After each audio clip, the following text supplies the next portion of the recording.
하나님 말씀은 신약성경 누가복음 19장 11절부터 27절까지의 말씀입니다.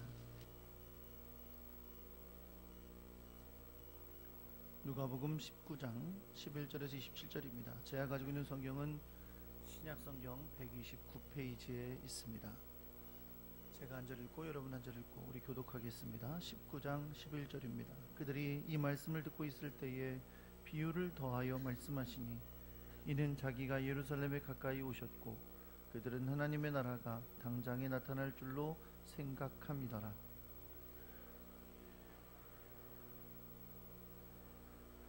그 종 열을 불러 은화 10문화를 주며 이르되 내가 돌아올 때까지 장사하라 하니라.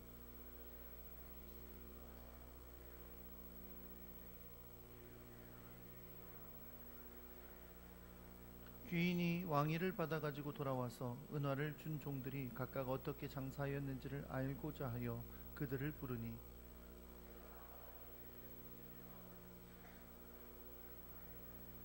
주인이 이르되 잘하였다 착한 종이여 내가 지극히 작은 것에 충성하였으니 10고을 권세를 차지하라 하고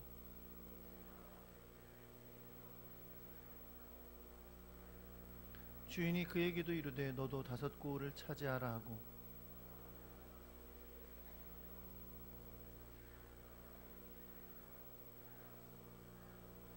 이는 당신이 엄한 사람인 것을 내가 무서워함이라. 당신은 두지 않은 것을 취하고 심지 않은 것을 거두나이다.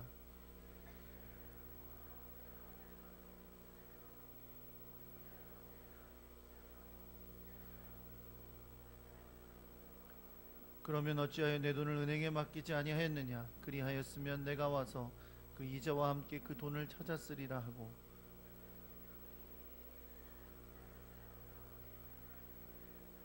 그들이 이르되 주여 그에게 이미 10문화가 있나이다.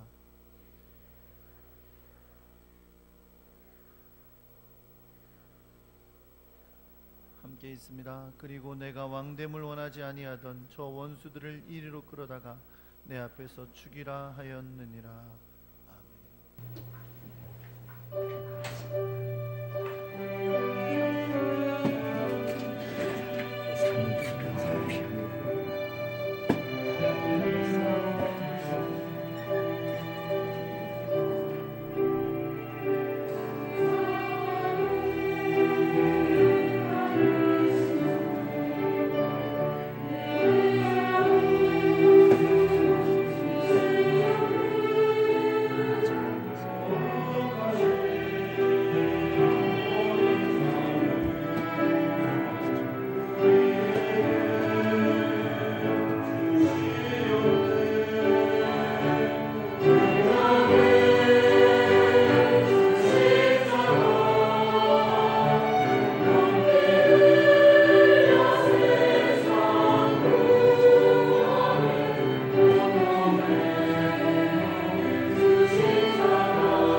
주님께서 놀라운 사랑과 은혜를 베풀어 주시고 또 구원의 놀라운 일들을 섭리하셔서 역사하시고 인도하시는 것을 우리는 믿습니다.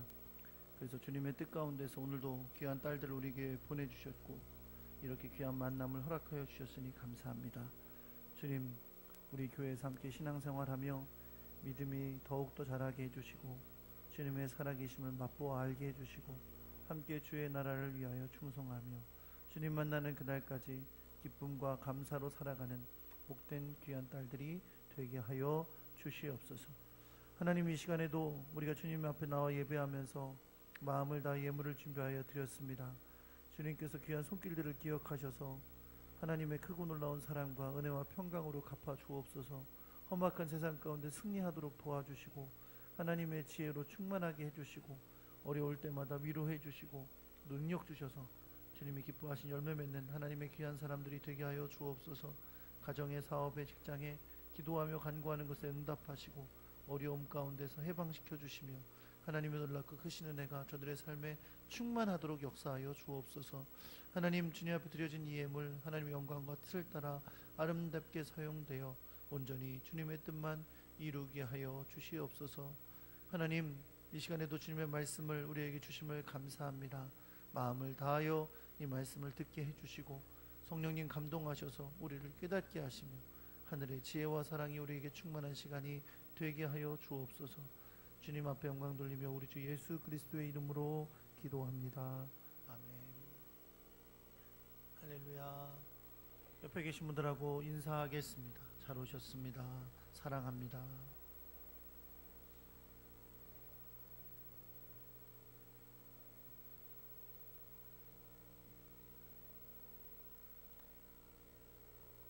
주님의 놀라운 사랑 은혜가 여러분과 함께하기를 우리 주 예수 그리스도의 이름으로 축원합니다. 네. 어제가 특별한 날이었다 그래요? 그렇죠? 한식인가? 한식 맞아요? 네, 별로 관심 없으신 분들도 많으시구나. 다음 주에는 양식이에요. 죄송합니다. 네, 중고등학생들한테 이런 얘기 했다가는 왕따 당할 거야 아마. 그래서 어디 산소에 가신 분들도 아마 많이 계실 거고, 요즘 이제 날씨가 좋고 하니까 결혼식장도 갈 일이 많으시죠? 그렇죠?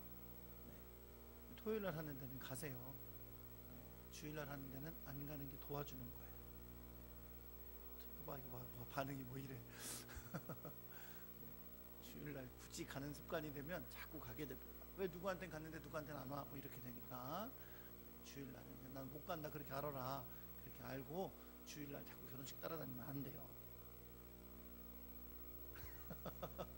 안 가는 거 괜찮아요. 근데 봉투는 보내셔야 돼. 봉투는 10,000원 정도 더 넣어서 보내셔요. 미안하니까. 그래서 하나님의 놀랍고 크신 은혜가 이 말씀 가운데 함께해 주시길 소망합니다. 한번 따라해 볼게요. 다시 오실 때 찾으시는 것. 주전 4년경에요. 유다를 다스리던 헤롯 대왕이 죽을 때가 돼서 자기 아들을 이제 그 왕국의 후계자로 삼으려고 했습니다. 그 아들의 이름이 아켈라오라는 사람인데, 본래 헤롯 대왕은 평소에 아켈라오가 아니라 다른 아들을 왕으로 세우겠다고 유언을 했었어요. 그런데 죽을 때가 돼서 마음이 바뀌었어. 그래서 아켈라오를 세우기로 결정을 했어요. 그런데 이 유다 나라는 지금 로마 제국의 아래에서 식민지로 있잖아요. 그러니까 우리가 왕을 세운다 그래서 마음대로 세울 수 있는 게 아니에요. 그래서 지금 이 유다를 다스리는 헤롯 대왕도 그 아들을 왕으로 세우는 일을 로마 제국의 황제에게 인가를 받아야 했습니다. 그래서 이제 아켈라오가 로마 황제에게 자기가 왕이 되는 것을 허락받기 위해서 로마를 향해 가게 돼요. 그런데 이 아켈라오가 왕이 되는 걸 싫어하는 유대인들이 굉장히 많았어요. 그래서 그 사람들이 모여서 모의를 합니다. 어떻게 하면 아켈라오가 왕이 안 되도록 우리가 막을 수 있을까? 아켈라오는 굉장히 난폭한 사람이었어요. 잔인하게 사람을 죽이기도 하고 그러는 사람이었거든요. 그래서 왕이 되는 걸 막기 위해서 모의를 해요. 그리고 결정하기를 50명을 대표 사절로 황제에게 보내자. 그렇게 결정을 해서 50명이 로마 황제에게 아켈라오가 왕이 되는 걸 반대하기 위해서 대표 사절로 가게 됩니다. 로마 황제였던 아우구스도가 이 두 쪽을 다 만난 거죠. 아켈라오가 왕의 허락을 받기 위해서, 왕위를 받기 위한 허락을 받기 위해서 왔고, 또 유대 사람들 50명이 대표 사절이 돼서 그 사람이 왕이 되는 걸 반대하는 의견을 가지고 왔어요. 양쪽 이야기를 잘 듣고 황제가 어떻게 결정을 했냐면, 이 아켈라오를 왕이라는 이름을 주지 않고 지배자라는 이름을 주어서 다시 돌려보냈는데, 땅도 전에 헤롯 대왕이 다스리던 전 땅을 다 주지 않고 그 중에 절반만 주어서 다스리도록 했습니다. 그러니까 유대인들의 청원에 어느 정도 절반 정도 반응을 해준 거죠. 아켈라오가 유다로 돌아왔어요. 이 사람은 원래 난폭하고 잔인한 사람이라 그랬잖아요. 그 사람이 샅샅이 자기가 왕이 되는 걸 반대했던 사람들을 찾아냈습니다. 8,000명을 죽였어요. 그런 일이 예수님 당시에 유다 사람들 사이에 역사로 남아있는 시대예요. 아주 멀지 않은 역사 속에 그런 일이 있었던 거죠. 참 재밌는 게, 지금 예수님께서 지난주에 우리 말씀 나눌 때 예수님 누굴 만나셨죠? 일주일이나 지났는데 어떻게 기억을 하겠어요? 지난주에 삭개오를 만나셨어요. 그쵸? 삭개오를 만나셨는데, 삭개오가 살던 곳이 어디예요? 여리고잖아요. 그쵸? 뭘 이렇게 모르는 척을 하셔. 여리고잖아요. 그쵸? 근데 이 여리고가 구약 시대에 있는 여리고가 아니라 새로 신약 시대에 지은 이 여리고는 그 아켈라오가 지은 성이에요. 건립한 성이에요. 그 성을 지나면서 예수님께서 지금 삭개오의 집에서 말씀하시는 거거든요. 계속해서 이 비유를 말씀하시는데, 아켈라오가 행했던 그 일들, 그러니까 왕이 되기 위해서 갔다가 반대를 만나고 했던 이런 일들을 오늘 여러분 예수님께서 하신 비유 가운데 뼈대로 삼아서 새로운 비유의 말씀을 예수님께서 하시는 것을 오늘 우리가 본문 가운데 보게 됩니다. 근데 오늘 우리가 이제 먼저 알아야 될 게 뭐냐면, 예수님께서 왜 오늘 이렇게 말씀하시는 이 비유를 왜 말씀하시나, 제자들에게, 예수님을 따르는 사람들에게 뭘 가르쳐 주시기 위해서 이 비유를 말씀하셨는가 하는 것이 매우 중요합니다. 왜냐하면 그 말씀 안에 이제 목적이 있으니까요. 우리도 이 비유를 통해서 엉뚱한 거를 찾을 것이 아니라 예수님께서 제자들에게 하시고자 하셨던 이 말씀의 의미를 찾아야 하는 거죠. 왜 이 말씀을 하셨다고 말씀하냐면, 오늘 본문의 11절에 보면 나와요. 11절에 이렇게 기록했습니다. 이는 자기가 예루살렘에 가까이 오셨고 그들은 하나님의 나라가 당장에 나타날 줄로 생각함이더라 라고 말씀하셨어요. 그러니까 이 이유 때문에 예수님께서 비유의 말씀 오늘 하시는 거예요.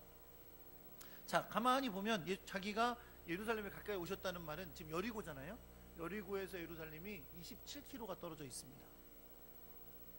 27km면 멀지 않아요? 아니, 먼 게 아니에요. 갈릴리에서 거기까지 왔으니까 이제 얼마 되지 않아 하루 이틀 안에 이제 예루살렘으로 들어가시게 되는 거고, 예수님이 예루살렘으로 들어가신다는 건 시간적으로만 의미 있는 게 아니라, 거리적으로만 의미 있는 게 아니라 뭐가 의미 있어요? 예수님이 이제 예루살렘 올라가시면 십자가에 못 박혀 죽으실 거예요. 예수님의 공생의 사역이 이제 마지막에 이르고 있는 거죠. 예수님은 그곳에서 사람들에게 고난을 받으시고 십자가에 못 박혀 죽으시고 또 3일 만에 부활하시고 또 승천하실 거예요. 그 일을 앞두고 있거든요.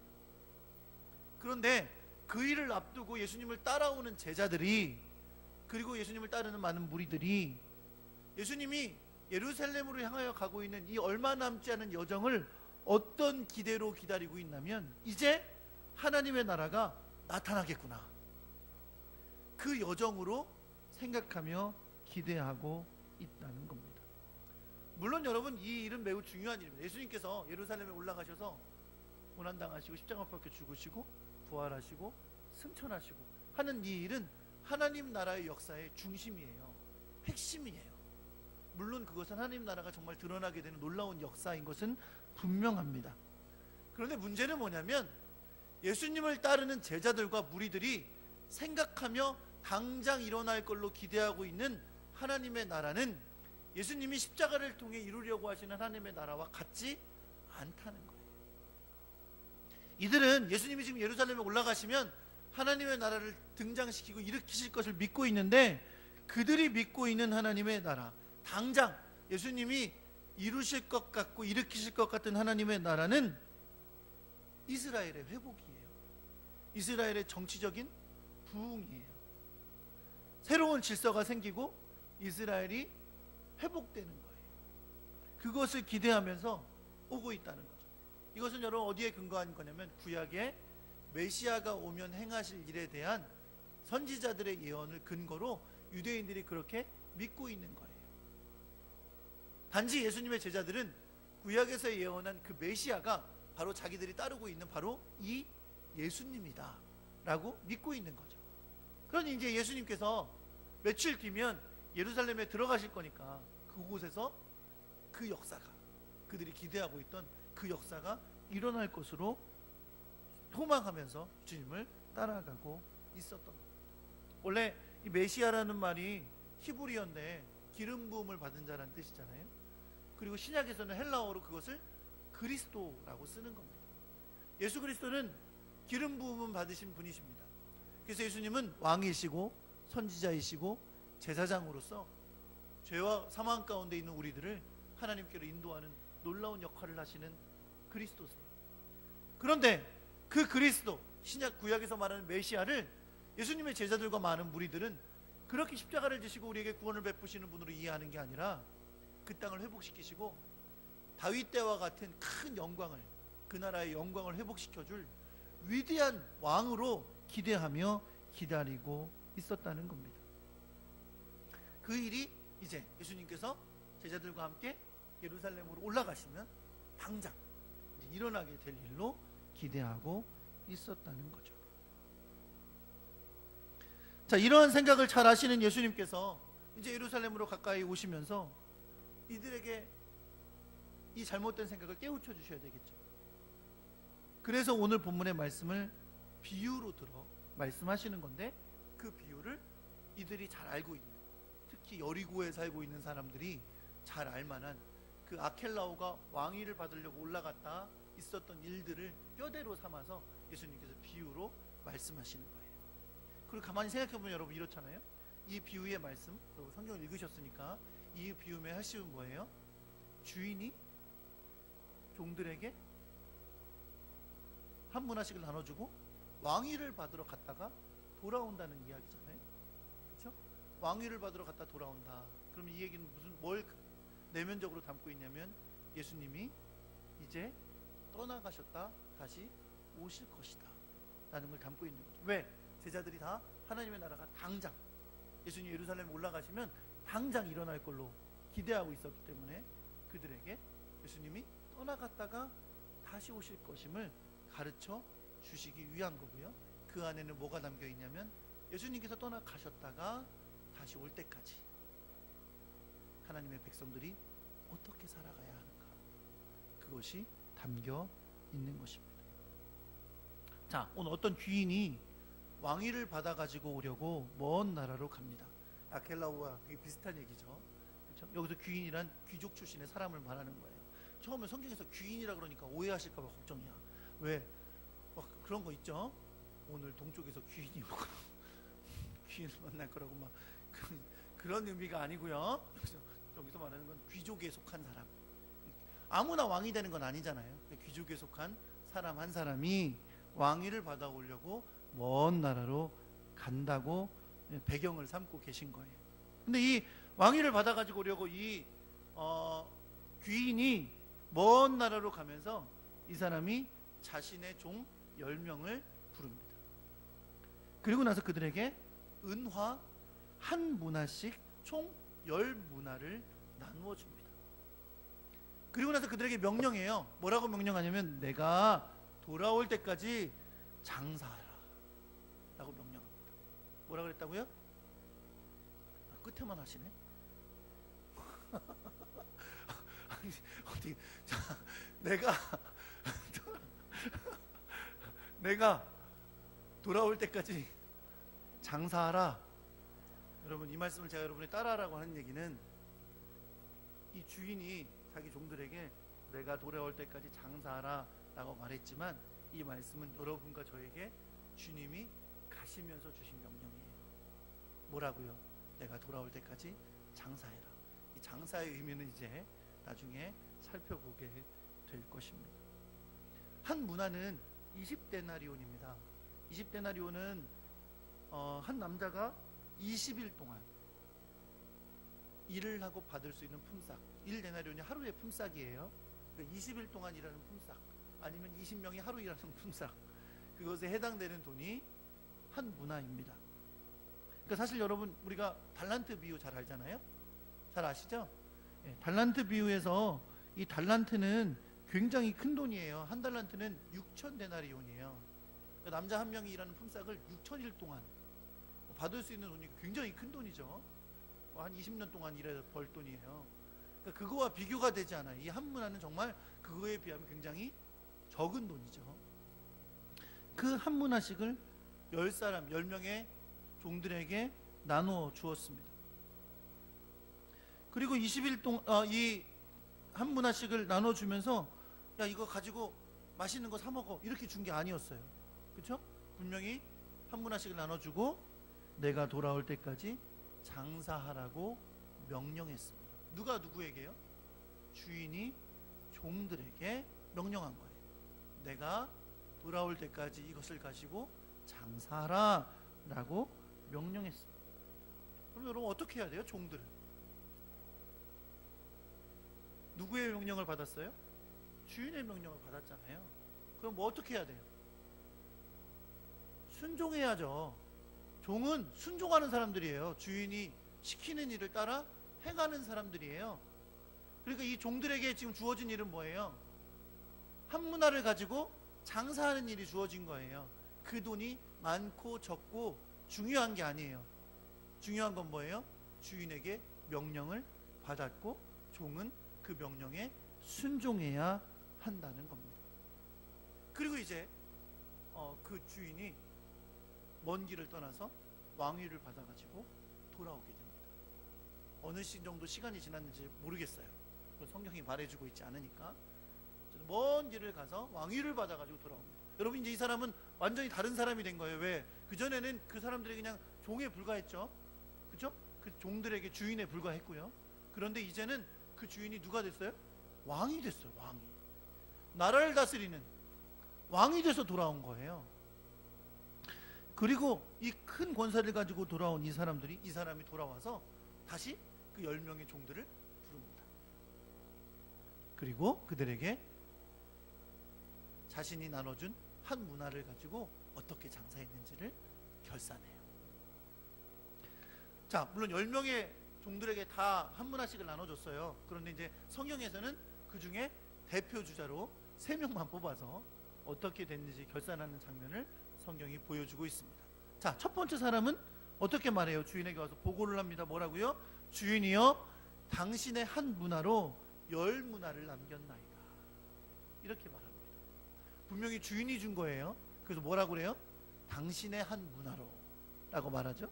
한 문화를 가지고 어떻게 했다고요? 10문화를 남겼다고 말하고 있습니다. 여러분, 분명히 주인이 한 문화를 그에게 주었고 그에게 장사하라고 명령했습니다. 그리고 이 종은 그 명령에 따라 그걸 가지고 장사를 했고, 그래서 몇 문화를 만들었어요? 10문화를 만들었습니다. 주인이 그 얘기를 듣고 어떻게 합니까? 잘했다고 칭찬합니다. 그러면서 뭐라 그래요? 네가 지극히 작은 일에 충성하였으니, 잘하였도다. 네가 지극히 작은 일에 충성하였으니 라고 하면서 뭘 줘요? 10고을의 권세를 차지하게 합니다. 여러분, 주인이 떠날 때는 그냥 그 집안의 주인이었어요. 그래서 종에게 한 문화를 맡겼어요. 근데 그 한 문화를 맡겼는데 그 한 문화를 받은 종이 장사하라는 주인의 명령에 충성되게 순종해서 10문화를 만들었어요. 그랬더니 왕이 되어 돌아온 주인이 그에게 돌려줄 때에, 야, 잘했다, 그 10문화 너 가져라 라고 준 게 아니라 어떻게 했어요? 10고을의 권세를 그에게 주었어요. 그 그럴 수 있게 된 거예요. 왜? 이 주인이 왕이 되어 돌아왔거든요.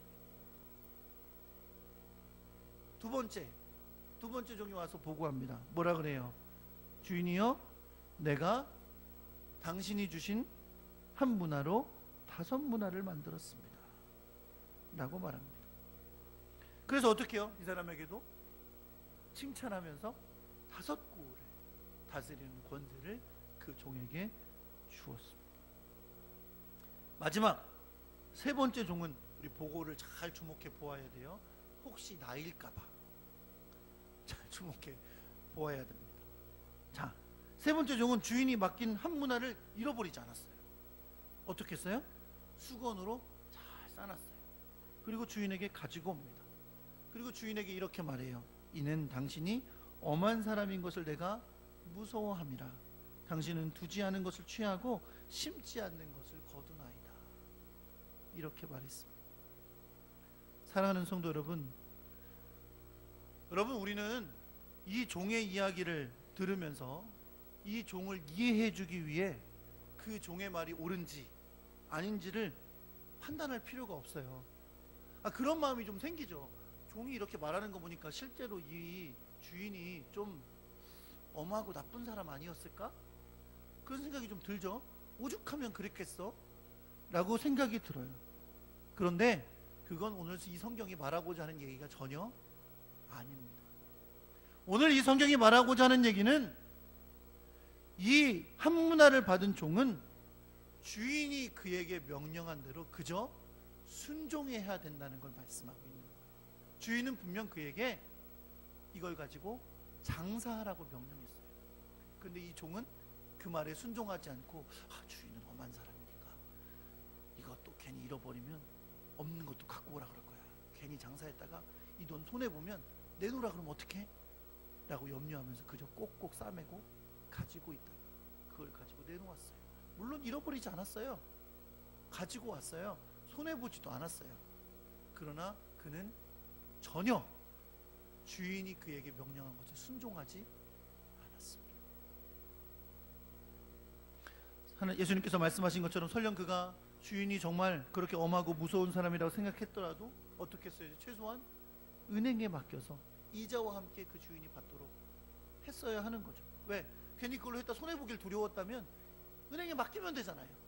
그러면 이자라도 받을 테니까. 그러면 그냥 잃어버리지도 않고 이자로도 받을 수 있는 거죠. 그런데 그것조차 하지 않고 주의 명령에 불순종한 상태로 이 모든 시간들이 지나가 버리게 된 것입니다. 그 사람이 한 문화를 빼앗아 10문화 가진 자에게 주라는 명령을 받았어요. 어떤 사람이 그 명령을 받고 주여 그에게 이미 10문화가 있나이다 라고 말했더니 주님은 이렇게 말씀하십니다. 주인이 이렇게 말해요. 내가 너희에게 말하노니 무릇 있는 자는 받겠고 없는 자는 그 있는 것도 빼앗기리라 라고 말씀합니다. 여러분 가만히 생각해 보세요. 이제 다시 테이블 뒤로 돌려보세요. 뒤로 돌려요. 돌리셨어요? 돌려서 이제 주인이 종들을 불러서 한 문화씩 나눠주는 장면을 생각해 보세요. 그리고 이제 다시 상상해 보세요. 왜 이 주인이 지금 종들에게 한 문화씩 나눠주면서 장사하라고 했을까요? 재산 늘리려고? 증식시키려고? 아니요. 지금 여러분 이 주인 뭐 하러 갑니까? 왕위를 받으러 가요. 왕위를 받고 돌아올 거예요. 그러면 이제 주인은 계획이 있는 거죠. 이 종들에게 한 문화를 맡겨 장사하게 하는 것을 보고 이들에게 고을의 권세를 주려고 했던 거예요. 그들에게 필요했던 게 뭐예요? 그 주인이 명령한 것에 순종하는 것. 지금 주인이 기대하는 게 뭡니까? 이 종들이 순종해서 열심으로 충성해서 장사를 잘 해내는 거예요. 장사의 결과에 따라 한 고을씩 나눠줄 거예요. 그 계획을 가지고 했던 거죠. 돌아왔는데 어떤 종은 어떻게 했어요? 그걸 이렇게 싸매고 그냥 있었던 거예요. 은행에다 집어넣어서 이자 받을 생각도 안 하고 싸매고 있다가 그걸 도로 들고 가져온 거예요. 하나 그래도 주인이 줬었어요. 한 문화. 그것마저 빼앗겨서 열심히 일한 10문화 받은 사람에게 주라고 했어요. 여러분 이게 하나님 나라의 원리입니다. 내가 충성하지 않잖아요. 내가 충성하지 않잖아요. 내가 순종하지 않잖아요. 하나님 그 일 다른 사람한테 맡기세요. 하나님은 손해보지 않으십니다. 하나님의 일이 그쳐지지 않으니까요. 그런데 그 충성됨의 복은 그 사람이 받는 거예요. 하지 않은 사람은 빼앗기는 거예요. 할렐루야. 오늘 여러분, 이 성경이 우리에게 그렇게 말씀하고 있는 귀한 역사를 기억하는 여러분과 제가 되기를 예수 그리스도의 이름으로 축원합니다. 다시 여러분 원래 목적으로 돌아가 볼게요. 예수님께서 이 비유의 말씀 왜 하셨다 그랬죠? 사람들이 이제 예루살렘에 올라가면 곧 하나님의 나라가 예수님을 통해 이루어질 줄 알았어요. 눈에 보이는 굉장한 일, 큰 권세가 일어나는 일이 생길 줄로 기대했었어요. 그렇죠? 여러분, 예수님의 제자들이요, 예수님이 십자가를 지러 예루살렘으로 가는 길에 예수님이 중간중간 3번이나 내가 예루살렘 올라가서 고난을 당하고 채찍질 당하고 십자가 앞에 죽은 다음에 3일 만에 살아나리라는 이야기를 3번이나 하셨어요. 성경에서 나오는 게 3번인데 아마 여러 번 하셨을 거예요. 그런데 제자들은 그런 얘기를 예수님이 하실 때마다 조금 지나면 뭐하고 싸웠는지 아세요? 야, 우리 중에 누가 높으냐? 이제 올라가서 왕국 세울 건데 누가 높은 자리 차지하겠냐? 이러고 싸웠어요. 그쵸? 어떤 엄마는 아들 둘 데리고 와서 예수님, 주님의 나라에 임하실 때 우리 아들들을 좌우편에 앉게 해주세요. 이러고 싸웠어요. 그쵸? 그 제자들에게 지금 이 말씀을 해주시는 거예요. 주님은 이제 예루살렘으로 올라가시고 십자가 밖에 죽으시고 부활하신 다음에 승천하셔서 떠나가실 거예요. 그런데 중요한 건 뭐예요? 주님은 분명 다시 오실 거라는 거예요.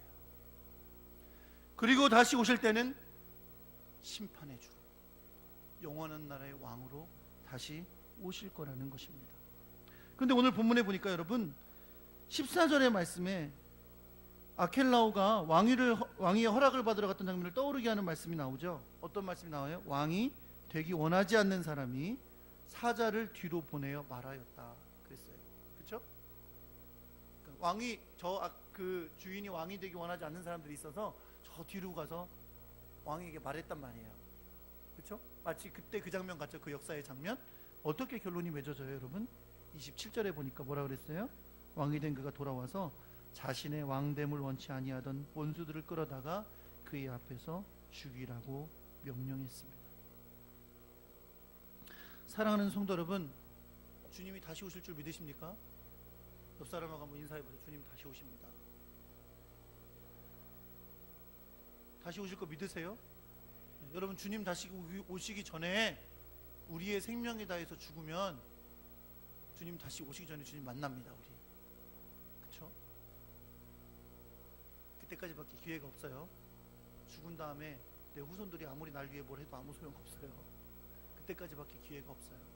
주님 만나는 그때가 우리가 결산할 날이에요. 주님 다시 오시면 물론 예수님을 믿지 않고 끝까지 예수 그리스도를 거부한 자들은 그날 영원한 심판에 이르게 되는 날이 될 것입니다. 그런데 구원받아 주님의 나라의 백성이 된 우리들에게도 그날은 결산하는 날이 될 거예요. 여러분, 종들에게 나눠준 한 문화는 다 똑같았어요. 다 똑같았죠? 사랑하는 성도 여러분, 여러분과 저에게 주신 주님의 은혜는 다 똑같은 줄 믿으시기 바랍니다. 어떻게 주셨으니까요? 예수 그리스도께서 이 땅에 오셔서 십자가 밖에 죽으심으로 그를 믿는 자마다 멸망치 않고 영생을 얻게 되는 모든 믿는 자가 받을 구원의 은혜, 하나님 나라의 영광을 동일하게 주셨다는 겁니다. 그런데 주님은 우리가 하나님 나라를 받고 구원의 은혜를 받고 그거 꼭 싸매고 요거 잃어버리지 말아야지, 요거 구원 끝까지 받아야지, 불안해하면서 겨우 구원받는 자로 살기를 원치 않으셔. 우리에게 주님은 장사하라고 부탁하십니다. 어떻게 하라고요? 하나님 나라의 복음을 전파하라고요. 하나님 나라의 역사를 이루라고요. 하나님 나라의 일을 열매 맺으라고요. 우리에게 부탁하시는 줄 여러분 믿으시기 바랍니다. 그리고 주님 다시 오시는 날 우리에게 그 부탁하신 그 일에 결산하실 거예요. 어떻게 했나? 장사 잘했나? 물으실 거예요. 여러분, 놀라운 사실은 분명히 10문화를 남긴 사람에게는 10고을의 권세를, 5문화를 남긴 사람에게는 5마을의 권세를 주님이 주셨다는 거예요. 물론 구원은 다 똑같이 받습니다. 그러나 하나님은 분명히 오늘 비유를 통해서 주님은 우리에게 행한 일에, 충성한 일에, 순종한 일의 결과가 다르다는 것을 우리에게 분명 보여주고 계십니다. 주인이 엄하고 무서운 사람인 줄만 알았던 종은 한 문화를 지키기에 급급했어요. 그래서 결국 주님의 명령에 순종하지 않았어요. 그러나 결국 그는 그 한 문화마저 빼앗기게 되는 결과를 가져왔습니다. 왜요? 순종하지 않았기 때문에. 받은 거 가지고 열매 맺으라고, 받은 거 가지고 전파하라고, 받은 거 가지고 장사하라고, 그래서 하나님 나라의 역사를 이루라고 교회에 하나님의 백성들에게 부탁하셨는데 그 일에 순종하지 않다가 그 복마저 빼앗기는 어리석은 자가 되지 않기를 우리 주 예수 그리스도의 이름으로 축원합니다. 십자가의 핏값으로 우리를 사셔서 우리의 주인이 되신 주님은 우리가 이 하나님 나라의 복음을 왕성하게 하여 많은 열매를 맺기를 원하십니다. 그리고 그것에 따라 우리에게 상급을 주시겠다고 말씀하십니다. 사랑하는 성도는 주님은 분명 다시 오실 것입니다. 왕이 되어 오셔서 그의 종들을, 고을들을 다스리는 권세자들로 삼았던 것처럼 우리 주님은 영원한 하나님 나라의 왕으로 우리를 영접하기 위해 오셔서 우리에게 행한 대로 갚아주실 것을 여러분 믿으시기 바랍니다. 오실 때 뭘 찾으실까요? 다시 오셔서 우리를 만나실 때 우리에게서 뭘 찾으실까요? 야, 너 좋은 학교 나왔구나. 아니요. 야, 너 사업에 크게 성공했구나. 야, 너 인기 되게 좋았구나. 아니요.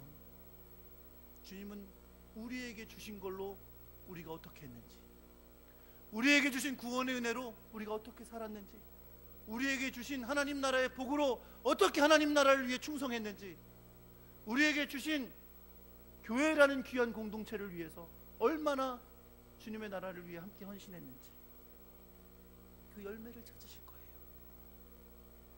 주님이 찾으실 때 마치 시험을 잘 본 학생이 통지표를 기쁨으로 기다리듯이 기쁘게 주님 오심을 기다리는 여러분과 제가 되기를 우리 주 예수 그리스도의 이름으로 축원합니다. 꽁꽁 감춰뒀다가 겨우 구원받는 사람 되지 마시고 하나님께서 우리에게 주신 것을 아름답게 충성되어 일하다가 주님이 약속하신 귀한 상급 받는 아름답고 귀한 주의 백성 되시기를 우리 주 예수 그리스도의 이름으로 축원합니다.